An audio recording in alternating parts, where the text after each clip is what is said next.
आवाज जनतेचा, लढा सर्वसामान्य जनतेच्या न्याय व हक्कांसाठी।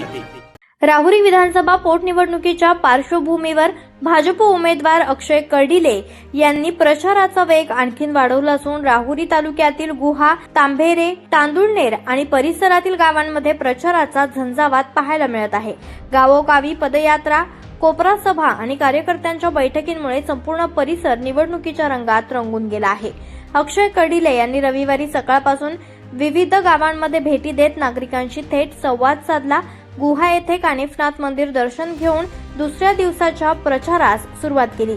त्यानंतर तांभेरे येथील श्रीराम मंदिराच्या परिसरात फटाक्यांच्या आतषबाजीत, ढोल ताशांच्या गजरात अक्षय कर्डिले यांचे स्वागत करण्यात आले। यावेळी शेतकरी, महिला, युवक आणि ज्येष्ठ नागरिकांनी मोठ्या संख्येने उपस्थित राहून त्यांचे स्वागत केले। अनेक ठिकाणी फटाक्यांची आतषबाजी, पुष्पवृष्टी आणि घोषणाबाजीनं वातावरण दणाणून गेलं। प्रचारादरम्यान कर्डिले यांनी दिवंगत माजी आमदार शिवाजीराव कर्डिले यांच्या विकास कामांचा वारसा पुढे नेण्याचा निर्धार व्यक्त केला। रस्ते, पाणी, वीज, शेती आणि रोजगारांच्या प्रश्नांवर प्राधान्यानं काम करण्याचं आश्वासन त्यांनी मतदारांना दिलं।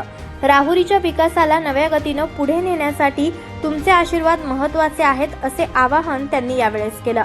गुहा, तांभेरे आणि तांदुळनेर परिसरात महायुतीच्या कार्यकर्त्यांनीही जोरदार शक्ती प्रदर्शन करत प्रचारात उत्साह निर्माण केला। गावागावातील नागरिकांकडून मिळणारा प्रतिसाद पाहता कर्डिले यांच्या प्रचारानं या भागात स्पष्ट आघाडी घेतल्याची चर्चा राजकीय वर्तुळात सुरू आहे। यावेळी भाजपाचे जिल्हा सरचिटणीस अमोल भनगडे, त्याचबरोबर रोहन भुजाडी, मारुती नालकर यांच्यासह कार्यकर्ते उपस्थित होते। आज सकाळपासून आम्ही पहिलं गाव गुहा घेतलं। कानिफनाथांचा आशीर्वाद घेऊन आम्ही सुरुवात केलेली आहे। आमचं दैवत कानिफनाथ आहेत आणि कानिफनाथांच्या आशीर्वादानेच गेल्या 30-35 वर्षापासून साहेबांनी राजकीय क्षेत्रामध्ये प्रवास केलेला आहे। त्यांचा आशीर्वाद घेऊनच आम्ही आमच्या राजकीय वाटचालीची सुरुवात साहेबांनी केली। आज मीही करतोय, त्यांचा आशीर्वाद आहे म्हणून नक्कीच आमचं येणारे काळ हा यशस्वी ठरेल आणि येणाऱ्या काळामध्ये धर्मासाठी काम करणं आणि धर्माचीच वाटचाल पुढे घेऊन जाणं हेच आमचं कर्तव्य राहील। लोकांचा कसा प्रतिसाद मिळतो? जनतेचा अतिशय चांगला प्रतिसाद आहे। सर्वसामान्य जनता ही आपल्या सोबत आहे, तळागाळातले लोक हे आपल्या सोबत आहेत।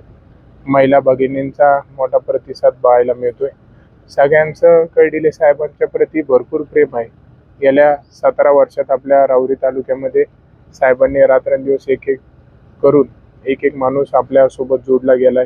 हे विश्व, हे परिवार हा मोठा आपल्या तालुक्यात साहेबांचा तयार झालाय म्हणून आज तोच परिवार माझ्यासाठी काम करतोय, रात्रंदिवस फिरतोय आणि हा विजय मिळवण्यासाठी प्रत्येक जण प्रयत्न करतोय।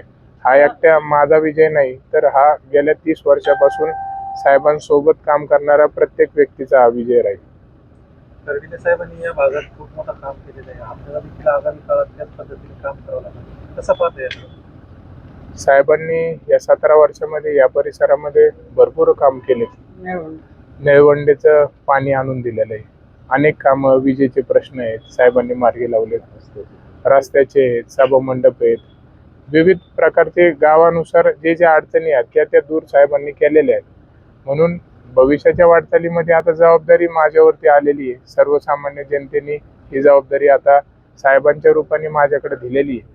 नक्कीच चांगल्या पद्धतीने मी बारीक सारीक गोष्टी पाहून, पाठपुरावा करून, पूर्ण सगळ्या गोष्टींची माहिती घेऊन येणाऱ्या काळामध्ये एकही गाव वंचित पाण्यापासून राहणार नाही किंवा विजेपासून राहणार नाही किंवा प्रत्येक शेतकऱ्याला कसा न्याय देता येईल याचा पूर्णपणे सरकारच्या माध्यमातून मी प्रयत्न करून साहेबांनी जसं काम केलं त्यापेक्षाही एक पाऊल पुढे जाऊन सर्वसामान्यांसाठी मी काम करेन।